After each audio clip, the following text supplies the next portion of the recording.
Hey everyone, welcome back to our channel. If you're new here, please subscribe. I'd really love that. If you're returning, how you doing? So I have a question for you.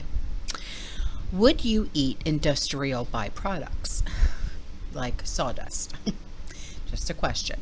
Because there's a food tech company out there from Estonia that certainly hopes that you would try it. And like I said, think about things like sawdust. Eating it is probably the last thing that comes to your mind, but that might be about to change thanks to one Estonian startup company, and it's AIO. It's set up in 2022, and it has created a way of producing fats and oils from industrial waste. Now, what they have developed is very similar to brewing beer, where yeast is used to convert sugars from barley into alcohol, and hops are added for taste. They are using a different type of yeast that converts sugars from industrial side streams, but not into ethanol, but into fats and oils instead. It's basically a natural process like fermentation. Timber, agricultural byproducts like straw, and even food waste can be turned into ingredients for the food or even in cosmetic industries. Plus, the process doesn't need other inputs. Save a little bit of nitrogen, and it is easily scalable in other locations around the world. So they have this rosy red oil that's produced by this AIO, an innovative process, and it's for making alternatives to meat, which often needs a splash of color to attract consumers away from animal-based rivals. And the company says it has encapsulated oils that are a perfect plant-based substitute for bakery products as well. Besides being tastier and healthier, they say, there are alternatives on the market. A key benefit of their invention as it mitigates the huge environmental impact of animal fats and plant-based oils.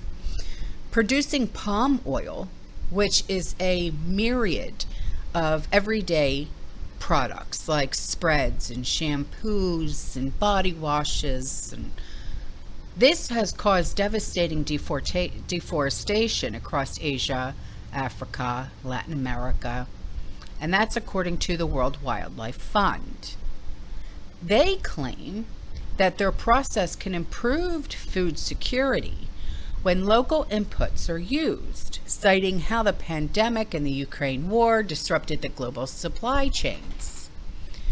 Now, looking to the future, this AIO is working on technologies to upcycle household food waste, like banana peels and orange peels. Still, they face many hurdles. When asked if AIO faces prejudice from consumers who may be reluctant to eat industrial byproducts, they insist that the process is the same as making other fermented foods like kimchi or yogurt that people eat without thinking twice. But it's not on the same scale here,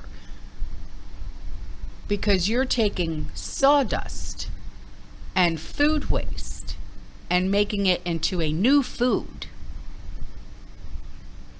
It's not on the same line here. It's not on the same level. So yeah, people are going to be put off by it right away. Then there is the question of price. To compete effectively in the market, AIO products need to be cheaper than alternatives, especially when it comes to palm oil or any oil, to be honest with you. Have you purchased extra virgin olive oil lately? The prices are absurd. Now, this is currently not the case, though industry experts argue that if the environmental cost of animal and plant-based products were taken into account, the government subsidies removed, then innovative replacements would be much more competitive. If you say so.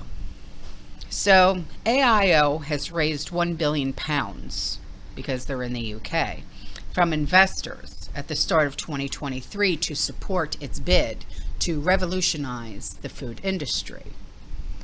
But bigger questions surround this legislation here. Legal barriers are probably the trickiest to overcome, or let's say they contain the most uncertainty, because technology-wise, they have been able to scale up the process very nicely. But the biggest unknown for them today are regulations. They all know and they understand that the food has to be safe, but the processes to apply for a new normal food permit today are, how do I say this, not very understandable or predictable. The EU has some of the strictest rules around food production in the world. I've said this before, I've talked about this before. In Europe, they won't even allow American milk that comes from cows in Europe. We can drink it, but they won't allow their people to drink it. They're very, very strict. So these help ensure edible products. They're not harmful to consumers or the environment, which I can completely understand. Matter of fact, here's something for you. One of my best friends lives in the UK. She sends me stuff every now and again. For my birthday one year, she sent me a box full of chocolate because she knows it's my favorite. And the chocolate from there tastes totally different than the chocolate that is made here in the United States. Even the ingredients are completely different. And it's almost as if the chocolate there is completely organic than the chocolate that we have here. So I can understand what the EU is saying, because I don't think that they would allow the same thing to happen there than this country would allow here. Because I can just imagine if this country were to hear about that, you know what I mean, and know about this, they would say, oh, feed it to these people, feed it. But the EU, they're smart. They're not going to allow this kind of game to go on over there.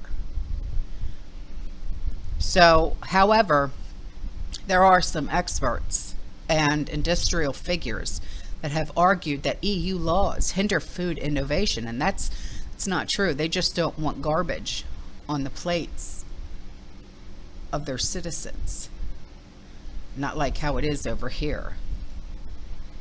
Have you ever watched, there's some videos on YouTube, and they're of Europeans, and they look at, you know, like they'll do like review videos of like American food, and they're like, what the hell is that? I will never eat that. Look at it. What the hell is it? I mean, it looks literally like garbage compared to the food that they're used to. So I can completely understand where legislation in the EU is coming from. They would never allow this kind of thing. But yet here in the States, they would totally allow it. So, all right, guys, I'm out of here. I will see you in the next one, okay? You stay safe, you stay positive, you keep prepping, and as always, fear less. Ciao.